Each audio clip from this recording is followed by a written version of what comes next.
So it's great for deconstruction, but it's not helpful for construction. Exactly. So he wants to move beyond in a constructive direction, and he's using the term metamodernism to gather that together, to move beyond the paralysis of some of postmodern theory. Hello and welcome to Thinking Out Loud. I'm your co-host, Cameron McAllister. And I'm your co-host, Nathan Rittenhouse. There you go. See what I did there? Yeah, I like that. Good. You make me look consistent. I think today I'd like to talk to you about movies. One movie in particular, but a movie as a window into our cultural moment, our time. So the movie I have in mind is Everything, Everywhere, All at Once.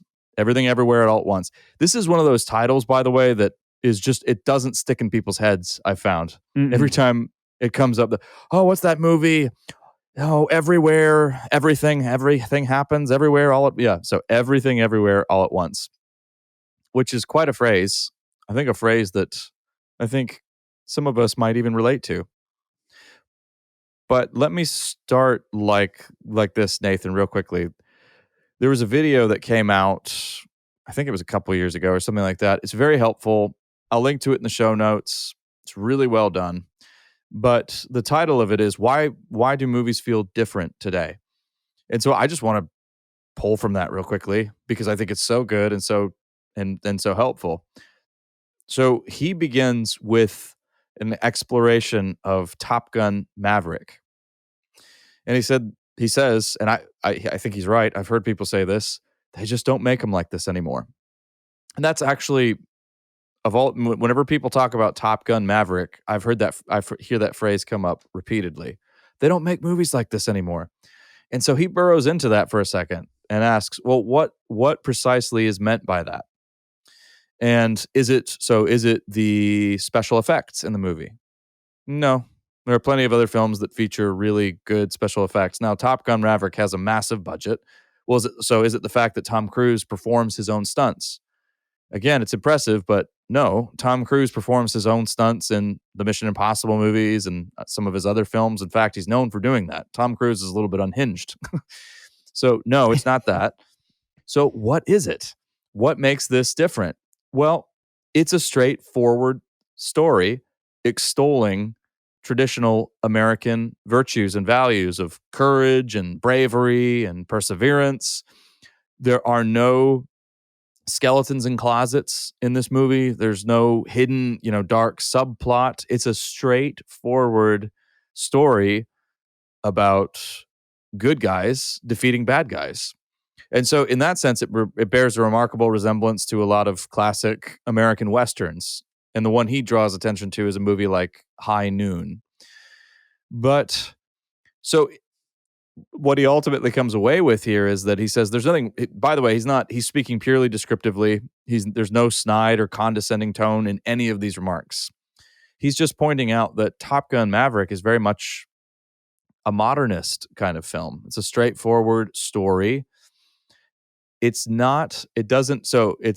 worlds apart, for instance, from a movie like Pulp Fiction or The Matrix, or some of these other films that are a little bit more, that wink at the viewer, films that are more self-aware, films that are self-conscious. In fact, there's nothing self-conscious at all about Top Gun Maverick. It also feels quite nostalgic for a lot of people. So it's not making any commentary on the art form that it is part of his. Is that a simplified way of saying something about modern movies are like somehow also a critique of cinema while being cinematic, like a critique of special effects while doing special effects. Right. And so there's no commentary on the art form in Top Gun. Right. It's not drawing any attention to its conventions as a movie the way something like The Truman Show does, for instance. Mm-hmm. So it's not breaking the fourth wall, nothing like that. It's not ironic.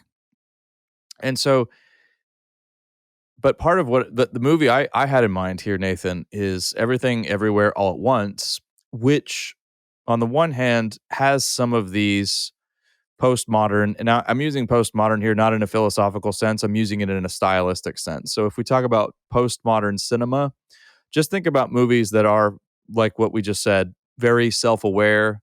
They're heavy on irony. They draw a lot of attention to the conventions of cinema itself. They part the curtain, so to speak. Sometimes they're completely out of sequence. So Pulp Fiction, famously, when that came out in 1994, the narrative is very fractured, and you have all these different. It's kind of you're a little bit confused by the timeline. It's not a straightforward narrative, and that became kind of fairly, sort of almost a trope of a lot of these kinds of films. But also, and this is important here, not always, but for the most part, postmodern films tend to be dark in the sense that they are disillusioned and sometimes even nihilistic. One of the examples that's easy to give here, and I remember when this movie came out, No Country for Old Men. I remember being very excited about No Country for Old Men, and when I watched it, Nathan, all I can say is there was and I'm not alone in this. I've talked to other people about it. There was an apocalyptic feel to it.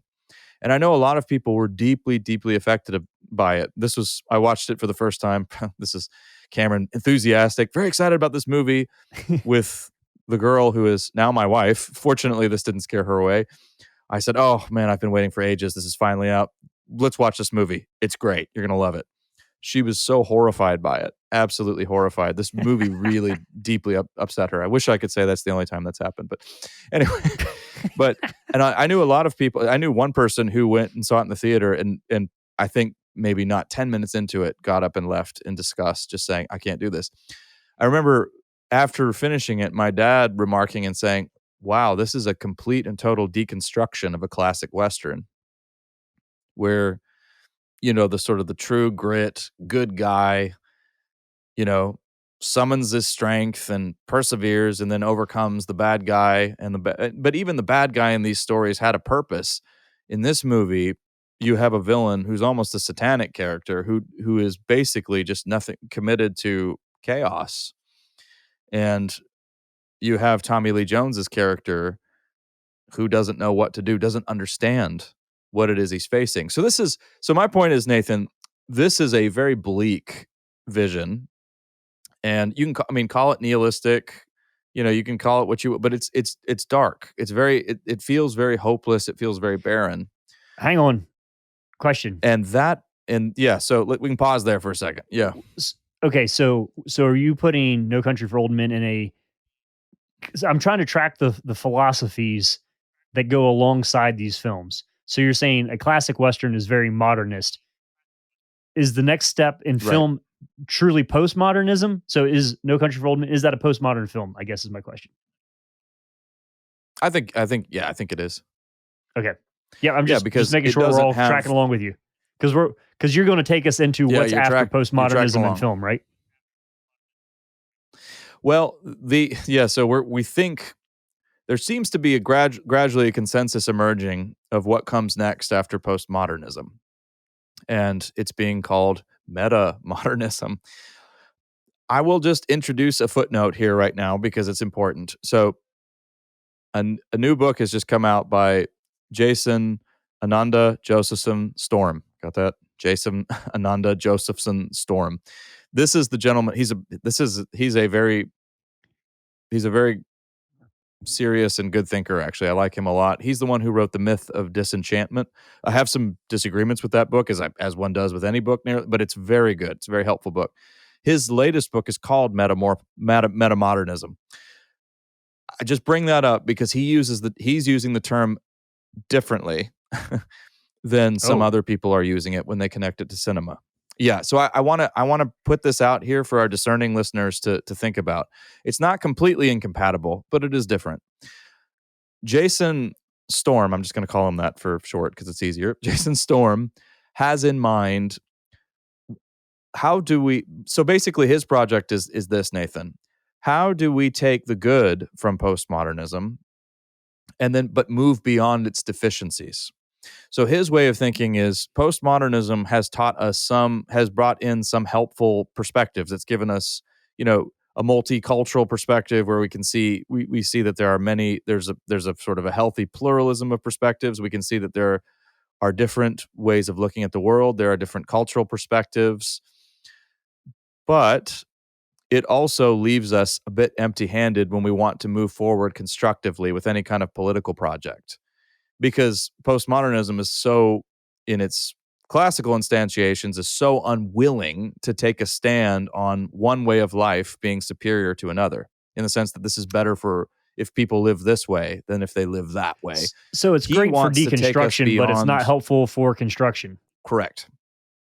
Exactly. So he wants to move beyond in a constructive direction, and he's using the term metamodernism to gather that together, to move beyond the paralysis of some of postmodern theory, so that we can actually make responsible decisions on how we live well, that kind of thing. So that's a very ambitious project. Okay, so there's the end of that footnote. You can feel free to bring it up again, Nathan, if you want. What I have in mind in here, though, and what's being connected to some of these movies is not so much a full-blown philosophy. It is described as a structure of feeling. Now, I know a lot of our listeners are going to hate that, and that sounds hopelessly ambiguous and maybe even a bit naive. Yeah, and it sounds. But what I'm trying to talk about here is this is a sensibility. So it's not so much systematic. It's a sort of feel that comes through. And so let me see if I can add some clarity, and then Nathan can interrogate. You can interrogate me with some of these newer films that have come out. So let's take Everything Everywhere All at Once. Everything Everywhere All at Once, on first glance, seems to be a postmodern film. It's very self-aware. It's very self-referential. It has numerous pop culture references throughout it. I mean, it's hard to even you'll lose count. It kind of unfolds a little bit like a kind of a Matrix for our day. And I don't want to go too much into the plot, because I think it's really best that you just go into this movie blind if you're going to watch it and stick with it. But here's what's different, Nathan, okay? It's sincere. It is not ironic in the sense that where it's just irony that ends there, and it's not nihilistic. It has some nihilistic aspects, but ultimately it ends up being hopeful. And it ends up being, this is very much a film that wears its heart on its sleeve. At times, some of the scenes almost risk being sentimental. So here's why I found that really interesting. So, and for the record, I think the movie is great. I think part of what it captures, and I'm going to use a philosophical term here, as I've used it before, quiddity. Everything Everywhere All at Once is something that a lot of us feel in our bones, because it's part of what it's getting is the flood of information that hits you all the time. But more than that, it's existential. So in the movie, there are parallel universes, and there are multiple possible lives that the characters could have lived. And so naturally that makes for a very convoluted movie. She's given a way to transport herself into all these different parallel lives she could have lived in parallel universes. All right. But here's what's interesting about that, Nathan. On the one hand, that might just sound really science fiction, and sure, and it is. But on the other hand, we're in a cultural moment that tells you can do anything you want. We're in a cultural moment where you are no longer born into a certain line of work. You're not the goldsmith's son, and now you're going to grow up and you're going to be a goldsmith. Or you're born into a family, long line of farmers. You're going to be a farmer. Long line of preachers. You're going to be a preacher. No, you can do or be whatever you want. But this also leads to a crisis of, okay, but what do I want to do? And also the thought that I'm missing out. I could have been a rock star. If only I had done this, I could have gone to that Ivy League school. My life would have looked so, so different. I think more now than ever, we're in a position to navel gaze about possible lives we could have had and how our lives could have been better. One of the more moving scenes in Everything Everywhere All at Once is when she does go to a parallel universe where she leads a very glamorous life. So in the movie, the protagonist runs a laundromat, and they are barely making it, and it starts with them being audited by the IRS. So their lives are not exactly peachy. But she gets to this alternate universe where she's very wealthy. She's a famous actress. She has everything she could ever want, and she meets the man who is her husband in the, what do we call it, the real world, her laundromat life. She meets him. He's also somebody else, and their paths diverged, and this is where they both ended up. He's wealthy, she's wealthy, and they somehow get wind of the fact that they're together in another universe. And she says, it's good that we're not, because you know what? Here's what would happen. We would be together. We'd be poor. We'd be running this laundromat. It's awful. It's not working. And one of the more moving scenes in the movie, I think, is when he just sort of pauses and he says, you know what? I think I'd like to run a laundromat with you. So in other words, as hard as that life is that we have together, the fact that we're together and the joy of being with you is superior to all of this wealth and this glamour with which I'm surrounded. So a lot of heartfelt moments in it. And so, but it's sincere. So you can't unsee what the postmodern perspective, the hyper self-consciousness that we gain. But there's a desire, that there's a recognition that human intimacy is in itself beautiful. And there's a desire to move forward in a more constructive direction. And of course, the person who, I think one of the first people to start doing this structure of metamodern feeling, if you want to call it that, was David Foster Wallace. So another reason why, I mean, and that's kind of what I thought as I was watching this movie. I thought, this is really reminding me of Infinite Jest and David Foster Wallace, who was doing this in 1996 in his novel. But now cinema has caught up to this sensibility. So yeah, postmodernism, but a little bit more hopeful. That's a crude way of putting it, and probably an oversimplification, but that's kind of what I'm getting at. Okay. And thus begins the interrogation, as you called it. So a couple questions along the line. So here are my buts. So reflect with me all the way back to the days of the New Atheist. And I think also philosophical critical engagement at a more pure level with postmodernism. And you have a lot of these conversations, particularly coming from Christians, who would say, okay, but you're genuinely postmodern, ultra liberal, not in a political sense, but liberal elsewise, fundamentally doesn't give you any meaning and purpose in life. Like, so you have all these parallel options. There isn't any fixed, there's nothing rigid about it. So there's practically a meaninglessness that goes along with postmodern philosophy and the new atheism. And then you got a lot of these really weird conversations in debates where the atheist, the more modern postmodern philosopher would say, yeah, but our lives are meaningful. And then somebody will say, like, what is the meaning of your life? And it's like, yeah, but our lives are meaningful. It's like, you can't just keep saying it and hope that it's true. And so I guess with this idea of, and is it true that I get this thing right, everything everywhere all at once, that there's the sense of life is chaotic. Mm-hmm. So there's the postmodern element, but the distinction between the postmodernism and the metamodernism is that the postmodern chaos is there, but the meaning finding potential is, once again, the hopeful element is now woven back in to the postmodern chaos. Am I tracking on that correctly? Yeah, I mean, I think the notion in a lot of postmodern films, at least, is that yes, underlying this all is chaos, and then that chaos basically defines us, whether we want to admit it or not. And so is that like a Guardians of the Galaxy kind of thing? I don't know. I've never seen Guardians of the Galaxy. So, I'm trying to think of like something that would be more of a of something of that celebrates the chaos and but in that, like in the films, I think that celebrate the chaos and because the idea of a multiverse is not unique here. Even in you're talking about, critiquing Barbie, she gets to choose between two different worlds by the end of it, and that's part of it as well. Right, yep. So the multiple options, the parallel options, the what ifs are not new. It's just acting as if in the chaos of life, meaning is still possible.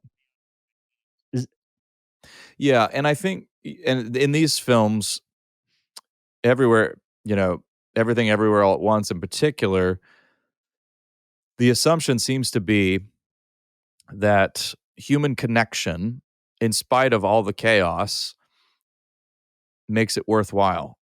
human connection is enough to outshine the nihilism and the darkness.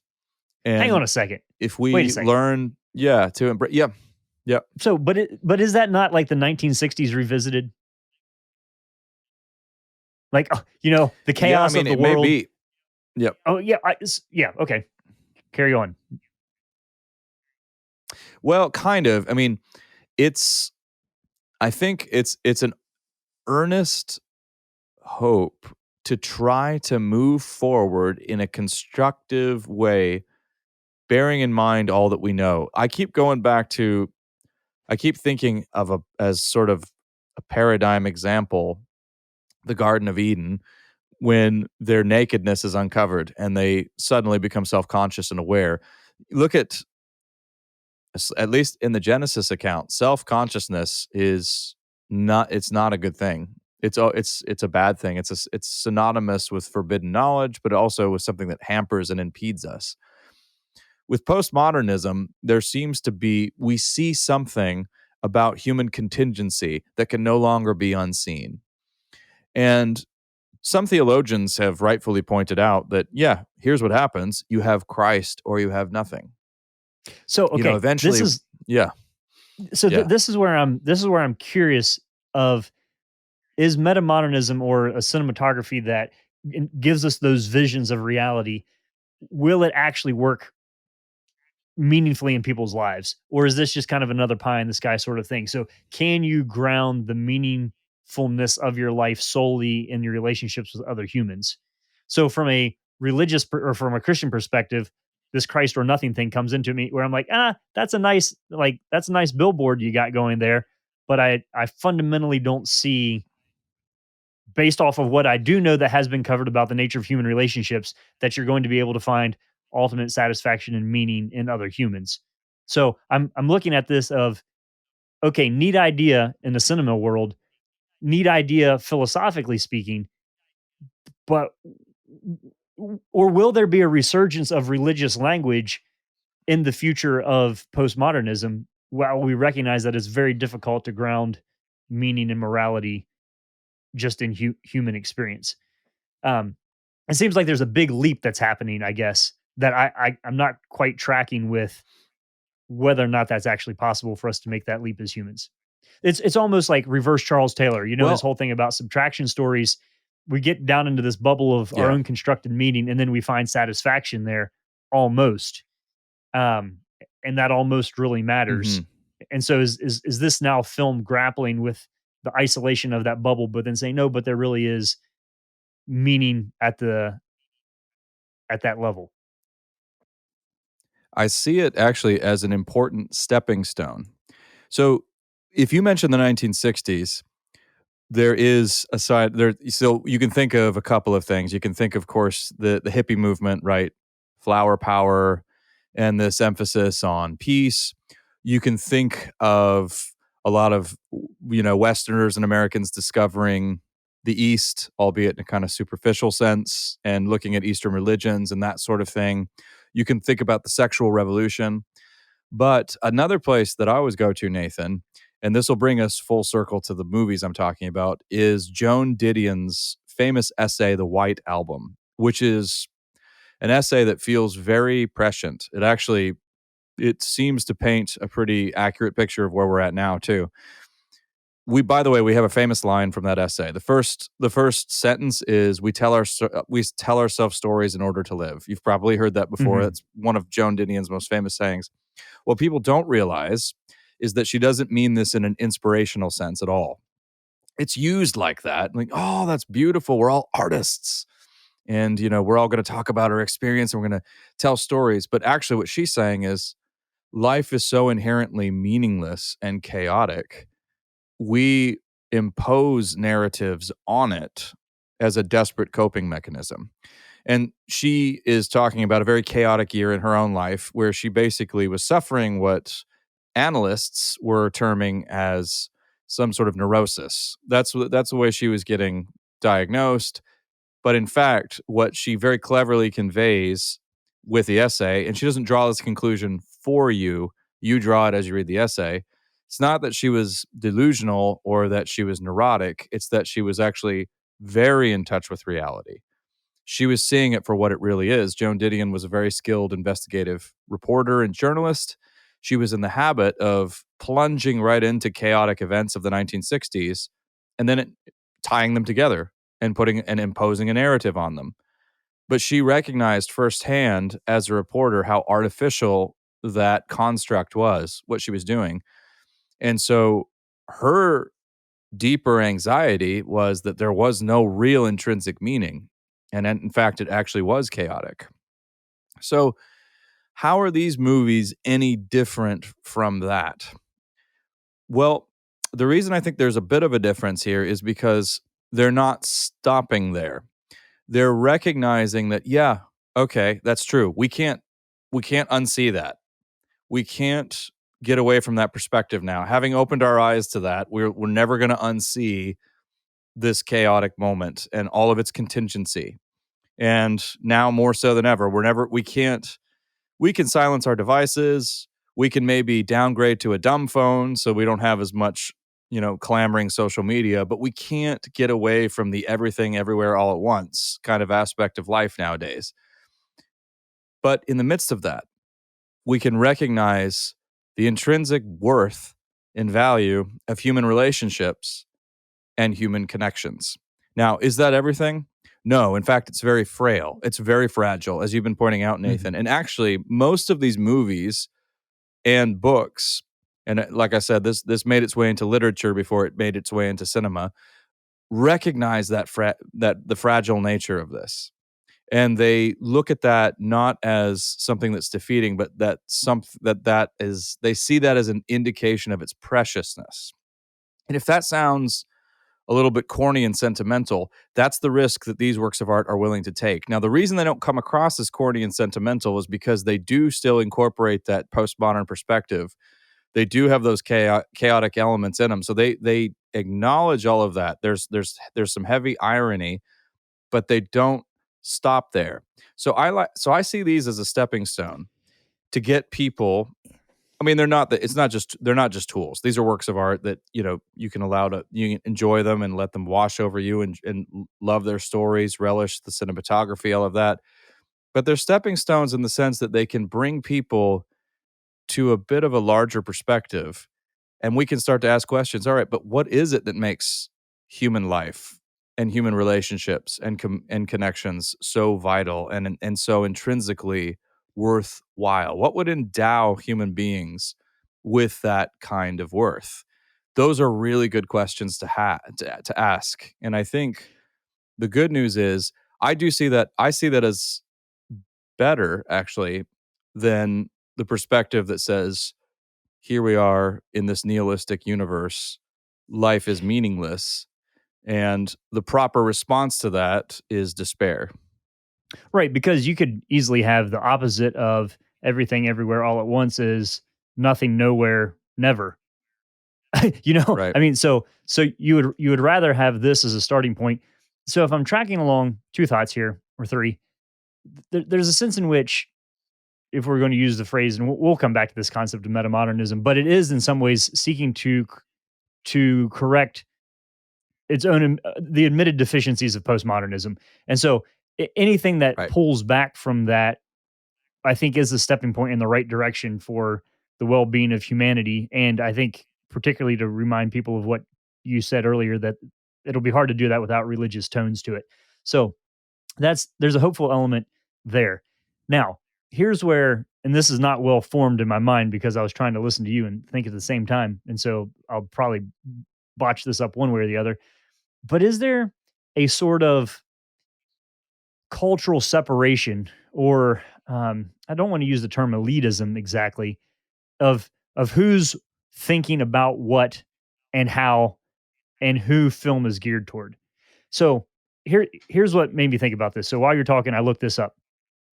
Just some box office numbers, for example. So Everything, Everywhere, All at Once, box office numbers, 142 million. Okay, successful movie.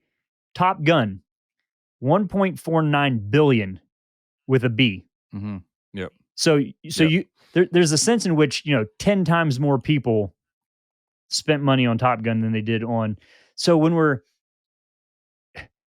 are we separating ourselves out into um, modern, postmodern, metamodern categories when the vast majority of people working everyday normal jobs, everyday normal families are still very much living in a modern era, interested in movies that embody modern ideals. And then you have maybe what's perceived as a cultural elite who has gone through postmodernism and now into metamodernism, and sort of it's introspective in categories that most of the people I know don't have questions about. It's a good question and fair. I think some of these films, like Everything Everywhere All at Once, are art house films. There's a general rule where, so let me frame this carefully. So some of the more cutting edge stuff tends to be more challenging. That doesn't mean that only smart people are attracted to it. It tends to mean it's a little bit niche. And this is always the way it's been. I mean, it's easier to read a best-selling novel by James Patterson than it is David Foster Wallace's Infinite Jest, which is a novel that makes massive demands on the reader. So there are different ways of measuring influence. Will the one book sell as much as the James Patterson novel? No, probably not even, nowhere close, right? Mm-hmm. But there's another way of measuring influence when it comes to depth and cultural impact. And in that sense, David Foster Wallace would be the clear winner here, in the sense that he's written something that was massively influential on a cultural level, to where he's being taught in universities, to where he's seen as having moved the needle forward in certain ways of thinking. So there a necessarily kind of elitist slant to this in some ways? Yes. But also it happens to be the case that when some of the more challenging artists and thinkers out there usually will have a smaller audience, but their ideas and their influence may reach a bit deeper. So now that said, even though I think that's a fair distinction, and I kind of guessed that was the direction you would head in that. But it also fundamentally highlights the difference between the way in which maybe you watch a movie or I read a book or something, where you're enjoying thinking about the process of the thing that you're doing and really analyzing it, versus, I mean, there are tons of really popular movies that, off the record, Cameron would have a fit over, of like, why in the world do people like this? But it's because they're watching it exactly not to think. So sure, yeah. And that's one of the things. By the way, I want to be well, can I just chime in there and say I'm the first to tell you I have no problem with that whatsoever. I think movies are meant for entertainment, and that's great. And I have no problem with people watching Top Gun Maverick. Now, I'm going to say this, and I don't think this is condescending. I think everybody would agree. Top Gun Maverick is a film that is really for escapism. Not necessarily that you're hiding from reality, but that you're taking a break and you're watching an enjoyable film that comes to a satisfying resolution. Not everybody, and I like films like that too, by the way. I don't only watch massively demanding art house flicks and highly confrontational horror films. You need a balance in your diet. So I just want to say I have no problem with that at all. But stuff that's more cutting edge, or call it what you want, avant-garde, outre, whichever, pretentious moniker you want to seize on, it is going to tend to, I mean, great works of art, generally speaking, make massive demands on their audience. They want your participation. You have to, that means you've got to actively, easy stuff does all the work for you. It spoon feeds you the story, gives you all of that stuff. And again, that's not always wrong, but serious artists who are making serious works of art will demand you. Part of what makes a work of art difficult and complex sometimes is when you have to do stuff as well. You've got to participate with the writer or the filmmaker. Yeah. Here's a really, really weird parallel to this. Like last year sometime, I was talking to a young man who had grown up Amish, and was talking to me about, so all his parents and all of his siblings are still Amish. And he was trying to convince one of his older brothers to leave the Amish, join a more evangelical church, and, some other basic changes in life. And he said, what was interesting is his brother listened to all of that. And he said, yeah, he said, I see your points. As I take every one of your points. But he said, you're not understanding how easy my life is for me right now in the model in which I'm living. I have my wife, I have my family, I have my farm, I have my routine, I have my community. He said, are there intellectually stimulating things to be desired? Yes. But by and large, this is a good pattern of life to be in. And so you also have those people who I think can see that there's something more, or that there should be other questions, but say it's too much work to engage in the effort of wrestling with those things. I'm sort of in a modernist routine here, and actually it's a very satisfactory life. I kind of like my 9 to 5, and I put my boots on at the beginning of the day, and I take my boots off at the end of the day, and I eat dinner with my family and go to bed and repeat. And that's great. So I think there's a way in which um, I can appreciate the value of all the levels of complexity here without feeling a need to favor one over the other, and can very much appreciate why some people stick with the more routine forms, or the more modern stories, or the more traditional tales, because they're actually seeking to live that out. And it's also like, if we're thinking speculatively here, is it'll be wild in 10 years to think about, like, how are we talking about what will become after metamodernism? Will it come back around to some sort of duty, ethic, family oriented, religious? So will it come back around to some form of modernism that like, instead of being modernism, it'll just be the new form of modernism? There's like something about there's nothing new under the sun here in my mind that makes the analysis of it really fun, but also really appreciate the stability of it at the same time. We shall see. Yeah, it's interesting. I mean, and maybe this word itself won't last that long. It's difficult to see where thought is headed, especially when you're in a moment of transition, which we clearly are. We're in a moment of cultural transition, and a lot of stuff feels like it's up in the air. So we'll continue our work of map making. Yeah, Nathan. Yeah, here's the challenge, I think, if you're listening to this and you're a little unsure of what to do with it. Situation a couple years ago that something bad happened, and I was talking to a lot of people who were all involved with it, and there was a frustration because other people weren't seeing things the same way that they were. And I said to these people, you have to recognize that everybody goes through the stages of grief at a different pace. And so if you're in a different stage of grief than someone else, you're going to be looking at the other person and be like, why aren't they grieving in the way that I am? And you'll feel like there's something off. And it's not that. It's just that you're at a different phase of that. And I think the same thing is true when you're in times of cultural transition, that each of you listening to this will experience this shift in culture.